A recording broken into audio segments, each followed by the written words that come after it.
नमस्कार दोस्तों, अगर आपको मुंबई इंडियंस और रॉयल चैलेंजर्स बेंगलुरु के बीच खेला गया आईपीएल 2025 का 20वां और सांसें रोक देने वाला सबसे रोमांचक महामुकाबला पसंद आया हो तो इस वीडियो को आप एक लाइक जरूर करें। इस वीडियो का लाइक टारगेट 400 लाइक है, तो इस वीडियो को आप दिल से लाइक जरूर करें। दोस्तों, आईपीएल 2025 के 20वें और एक और सबसे रोमांचक महामुकाबले में आईपीएल इतिहास की दो सबसे बड़ी टीमें एक दूसरे से भिड़ी। इस बार हार्दिक पांड्या की मुंबई इंडियंस के सामने रजत पाटीदार की रॉयल चैलेंजर्स बेंगलुरु की टीम खड़ी थी। इस रोंगटे खड़े कर देने वाले महामुकाबले में मुंबई के कप्तान हार्दिक पांड्या ने टॉस जीता और पहले गेंदबाजी का फैसला लिया और बेंगलुरु की टीम को पहले बल्लेबाजी के लिए आमंत्रित किया। उसके बाद रनों की बारिश करने के इरादे से बेंगलुरु के दो दिग्गज ओपनर बल्लेबाज मैदान में उतरे। फिलिप साल्ट और विश्व के सबसे महान बल्लेबाज यानी विराट कोहली के कंधों पर इस महामुकाबले में अपनी टीम को एक विस्फोटक ओपनिंग शुरुआत दिलाने की बहुत ही बड़ी जिम्मेदारी थी और पारी की पहली ही गेंद पर फिलिप साल्ट ने ट्रेंट बोल्ट को एक शानदार चौका लगाकर अपना खाता खोला था। लेकिन इसी पहले ओवर की अगली ही गेंद पर ट्रेंट बोल्ट ने फिलिप साल्ट को ही क्लीन बोल्ड कर दिया। फिलिप साल्ट इस मुकाबले में 2 गेंद में बस 4 रन बनाकर आउट हो गए। फिलिप साल्ट के शुरुआत में ही आउट हो जाने के बाद अब बल्लेबाजी के लिए देवदत्त पडिक्कल मैदान में उतरे थे और देवदत्त पडिक्कल ने भी आते ही एक गजब का चौका लगाकर अपना खाता खोला था। अब यहां से विराट कोहली और देवदत्त पडिक्कल के बीच एक महत्वपूर्ण साझेदारी बननी शुरू हो चुकी थी, जहां पर विराट कोहली अपने असली फॉर्म में नजर आ रहे थे। पारी के चौथे ओवर में गेंदबाजी पर आए जसप्रीत बुमराह को विराट कोहली ने आते ही एक अद्भुत छक्का लगाकर उनका स्वागत किया था। विराट कोहली के इस तरह फॉर्म में बल्लेबाजी करने की वजह से कप्तान हार्दिक पांड्या के तो पसीने ही छूट चुके थे। विराट कोहली और देवदत्त पडिक्कल की इस गजब की साझेदारी ने अब मुंबई की गेंदबाजी को भी दबाव में डाल दिया था। अब दोनों ही इस मुकाबले में पूरी तरह सेट हो चुके थे और फिर इसी बीच दोनों की 50 रनों की एक गजब की साझेदारी भी पूरी हो गई।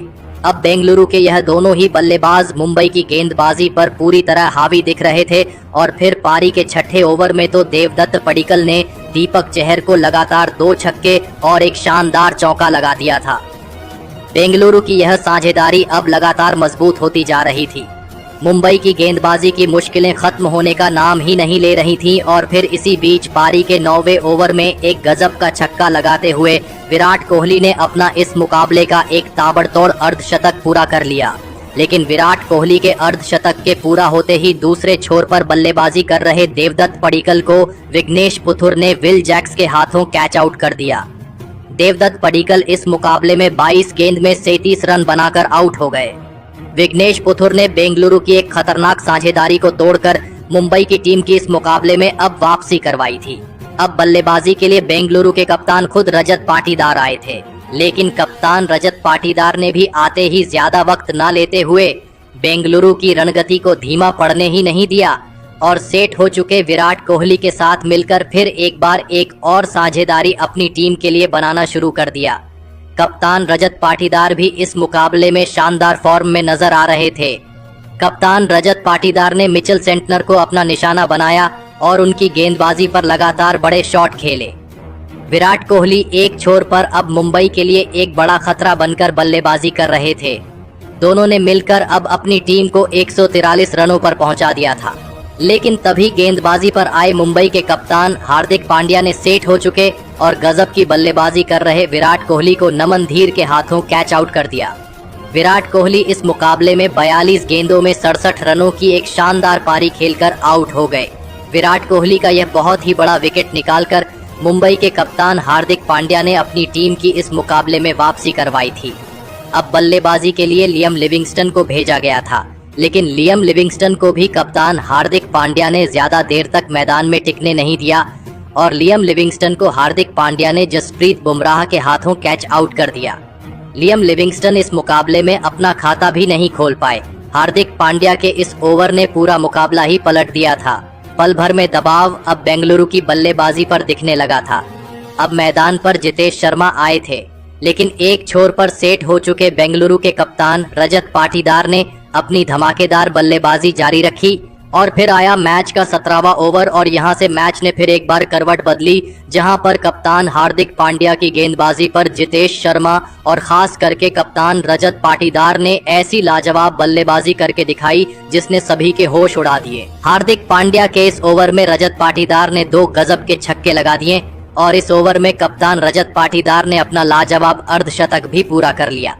रजत पाटीदार की इस शानदार बल्लेबाजी ने फिर से इस मुकाबले में मुंबई की गेंदबाजी को बैकफुट पर धकेल दिया था। रजत पाटीदार और जितेश शर्मा के बीच एक और 50 रनों की एक धमाकेदार साझेदारी पूरी हो चुकी थी। तो वही पारी के 19वें ओवर में भी जितेश शर्मा ने ट्रेंट बोल्ट को 2 गजब के छक्के लगा दिए थे, लेकिन ट्रेंट बोल्ट के इस ओवर की अंतिम गेंद पर कप्तान रजत पाटीदार रायन रिकेल्टन के हाथों कैच आउट हो गए। कप्तान रजत पाटीदार 20 गेंदों में 64 रनों की एक तूफानी पारी खेलकर आउट हो गए।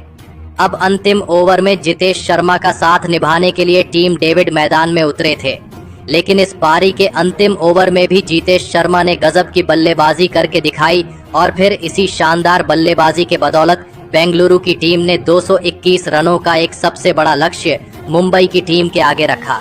उसके बाद बेंगलुरु से मिले 222 रनों के एक विशाल लक्ष्य का पीछा करने मुंबई के 2 दिग्गज ओपनर बल्लेबाज मैदान में उतरे।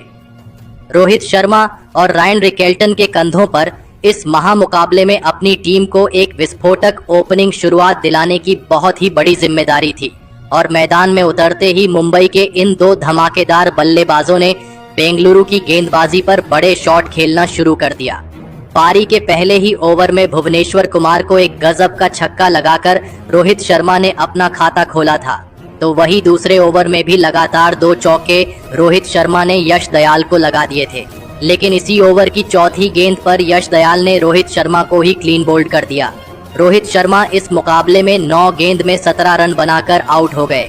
शुरुआत में ही रोहित शर्मा के विकेट गिरते ही अब मुंबई की टीम की तरफ से विल जैक्स बल्लेबाजी के लिए मैदान में उतरे थे, लेकिन दूसरे छोर पर बल्लेबाजी कर रहे रायन रिकेल्टन ने अब अपने हाथ खोलना शुरू कर दिया था, लेकिन रायन रिकेल्टन की भी यह पारी ज्यादा बड़ी नहीं बन पाई और गेंदबाजी पर आए जोश हेजलवुड ने रायन रिकेल्टन को ही एलबीडब्ल्यू आउट कर दिया। रायन रिकेल्टन इस मुकाबले में 10 गेंद में 17 रन बनाकर आउट हो गए। केवल 4 ओवर के भीतर मुंबई की टीम ने अपने दोनों ही ओपनर बल्लेबाजों को अब खो दिया था। कहीं ना कहीं अब मुंबई की टीम दबाव में दिखने लगी थी। अब मैदान पर सूर्य कुमार यादव आए थे और फिर यहां से सूर्य कुमार यादव और विल जैक्स की इस जोड़ी ने एक महत्वपूर्ण साझेदारी मुंबई की टीम के लिए बनानी शुरू कर दी। बेंगलुरु की गेंदबाजी जो इस मुकाबले में खतरनाक फॉर्म में नजर आ रही थी, उसके सामने ये दोनों ही मुंबई के बल्लेबाज धमाकेदार प्रदर्शन कर रहे थे, लेकिन तभी गेंदबाजी पर आए कृणाल पांड्या ने सेट हो चुके विल जैक्स को विराट कोहली के हाथों कैच आउट कर दिया। विल जैक्स इस मुकाबले में 18 गेंद में 20 रन बनाकर आउट हो गए। विल जैक्स के इस विकेट के साथ ही मुंबई की टीम फिर एक बार अब दबाव में चली गई थी। रिक्वायर्ड रन रेट लगातार ऊपर बढ़ता जा रहा था। अब मैदान पर तिलक वर्मा आए थे और फिर सेट हो चुके सूर्य कुमार यादव और तिलक वर्मा ने मिलकर फिर एक बार मुंबई की पारी को संभालने की पूरी कोशिश करी, लेकिन तभी गेंदबाजी पर आए यश दयाल ने सेट हो चुके सूर्य कुमार यादव को लियम लिविंगस्टन के हाथों कैच आउट कर दिया। सूर्य कुमार यादव इस मुकाबले में 26 गेंद में 28 रन बनाकर आउट हो गए। सूर्य कुमार यादव का एक बहुत ही बड़ा विकेट मुंबई की टीम ने गलत मौके पर गंवा दिया था। अब मैदान पर मुंबई के कप्तान खुद हार्दिक पांड्या आए थे, लेकिन मैदान में उतरे कप्तान हार्दिक पांड्या इस मुकाबले में एक अलग ही अंदाज में दिख रहे थे, क्योंकि कप्तान हार्दिक पांड्या ने आते ही बेंगलुरु के सबसे खतरनाक गेंदबाज जोश हेजलवुड को ही 2 चौके और 2 गजब के छक्के लगा दिए थे। कप्तान हार्दिक पांड्या की इस अद्भुत बल्लेबाजी ने अब पूरे मुकाबले को ही पलट कर रख दिया था। तो वही हार्दिक पांड्या ने उसके अगले ही ओवर में कृणाल पांड्या को भी एक के बाद एक 2 शानदार छक्के लगा दिए थे। तो वही उनके साथ बल्लेबाजी कर रहे तिलक वर्मा भी रुक नहीं रहे थे और बेंगलुरु की गेंदबाजी के ऊपर लगातार बड़े शॉट खेलते जा रहे थे। अब मुकाबला आखिरी 4 ओवरों में पहुंच चुका था, जहां पर मुंबई की टीम को जीत के लिए 52 रनों की जरूरत थी। अब इस पारी का 17वां ओवर यश दयाल डालने आए, लेकिन यश दयाल के इस ओवर में तिलक वर्मा ने फिर एक बार अपने अनुभव का इस्तेमाल किया और गजब की बल्लेबाजी करके दिखाई। तो वही तिलक वर्मा ने इस मुकाबले में शानदार अर्धशतक भी पूरा कर लिया। यश दयाल के इस ओवर से मुंबई की टीम को 11 रन मिल गए, जिस वजह से अब मुंबई को जीत के लिए आखिरी 3 ओवरों में 41 रनों की जरूरत थी। अब इस पारी का 18वां ओवर भुवनेश्वर कुमार डालने आए, लेकिन भुवनेश्वर कुमार के इस ओवर में तिलक वर्मा फिलिप साल्ट के हाथों कैच आउट हो गए। तिलक वर्मा इस मुकाबले में 29 गेंदों में 56 रनों की एक लाजवाब पारी खेलकर आउट हो गए। अब बल्लेबाजी के लिए नमन धीर मैदान में उतरे थे और नमन धीर ने आते ही एक शानदार छक्का लगाकर अपना खाता खोला था। भुवनेश्वर कुमार की इस ओवर से अब मुंबई की टीम को 13 रन मिल गए। अब आखिरी 2 ओवरों में मुंबई की टीम को जीत के लिए 28 रनों की जरूरत थी। अब इस पारी का 19वां ओवर जोश हेजलवुड डालने आए और जोश हेजलवुड के इस ओवर की पहली ही गेंद पर लाजवाब बल्लेबाजी कर रहे मुंबई के कप्तान हार्दिक पांड्या लियम लिविंगस्टन के हाथों कैच आउट हो गए। कप्तान हार्दिक पांड्या 15 गेंद में 42 रन बनाकर आउट हो गए, लेकिन उनके आउट हो जाने के बाद बल्लेबाजी के लिए आए मिचेल सेंटनर ने इस पारी के 19वें ओवर में जोश हेजलवुड को एक शानदार छक्का लगा दिया, लेकिन फिर भी इस ओवर से मुंबई की टीम को सिर्फ 9 ही रन मिले। अब मुकाबला आखिरी ओवर में पहुंच चुका था, जहां पर मुंबई की टीम को जीत के लिए 19 रनों की जरूरत थी। अब बेंगलुरु की तरफ से कृणाल पांड्या गेंदबाजी पर आए थे, लेकिन कृणाल पांड्या ने अपने इस ओवर की पहली गेंद पर मिचेल सेंटनर को टीम डेविड के हाथों कैच आउट कर दिया। मिचेल सेंटनर इस मुकाबले में 4 गेंद में 8 रन बनाकर आउट हो गए। अब मुंबई की टीम को आखिरी 5 गेंदों में 19 रनों की जरूरत थी। अब बल्लेबाजी के लिए दीपक चहर आए थे, लेकिन दीपक चहर को भी कृणाल पांड्या ने टीम डेविड के हाथों कैच आउट कर दिया। दीपक चहर इस मुकाबले में अपना खाता भी नहीं खोल पाए। अब मुंबई को जीत के लिए आखिरी 4 गेंदों में 19 रनों की जरूरत थी। नॉन स्ट्राइकर एंड पर खड़े नमन धीर को स्ट्राइक पर लाना अब बहुत ही ज्यादा जरूरी हो चुका था। अब बल्लेबाजी के लिए ट्रेंट बोल्ट आए थे, लेकिन उसकी अगली गेंद कृणाल पांड्या ने व्हाइट बॉल डाल दी। अब मुंबई को जीत के लिए आखिरी 4 गेंदों में 18 रनों की जरूरत थी, लेकिन स्ट्राइक पर खड़े ट्रेंट बोल्ट ने कृणाल पांड्या की अगली ही गेंद पर 1 रन ले लिया और अब नमन धीर स्ट्राइक पर आए थे, लेकिन अब मुंबई को जीत के लिए आखिरी 3 गेंदों पर 17 रनों की जरूरत थी और नमन धीर ने कृणाल पांड्या की अगली गेंद पर एक शानदार चौका लगा दिया, जिस वजह से अब मुंबई को जीत के लिए आखिरी 2 गेंदों में 13 रनों की जरूरत थी। नमन धीर अब 2 लगातार छक्के लगाकर ही इस मुकाबले को टाई कर सकते थे, लेकिन उसकी अगली गेंद पर कृणाल पांड्या ने नमन धीर को यश दयाल के हाथों कैच आउट कर दिया। नमन धीर इस मुकाबले में 6 गेंद में 11 रन बनाकर आउट हो गए और मुंबई की टीम के लिए यहीं पर यह मुकाबला खत्म हो गया, क्योंकि अब आखिरी गेंद पर मुंबई को 13 रन बनाने थे और फिर अंत में बेंगलुरु की इसी सटीक गेंदबाजी के बदौलत इस रोंगटे खड़े कर देने वाले महामुकाबले में बेंगलुरु की टीम ने मुंबई की टीम को 12 रनों से हराकर एक बड़ा इतिहास रच दिया।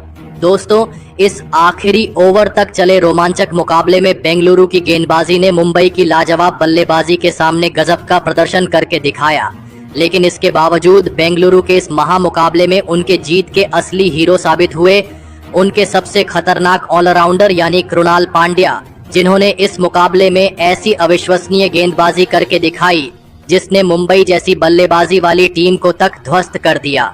खास करके अंतिम ओवर में कृणाल पांड्या ने अपनी गेंदबाजी से सभी के दिल जीत लिए। कृणाल पांड्या ने इस महामुकाबले में मुंबई के 4 बड़े विकेट निकाले और फिर इसी के चलते बेंगलुरु की टीम इस दिलों की धड़कन रोक देने वाले महामुकाबले में मुंबई की टीम को हरा पाई। तो दोस्तों, आप कृणाल पांड्या की इस मैच जीताने वाली अद्भुत गेंदबाजी के लिए उन्हें 10 में से कितने अंक देना चाहेंगे? आप अपनी राय नीचे कमेंट में देना।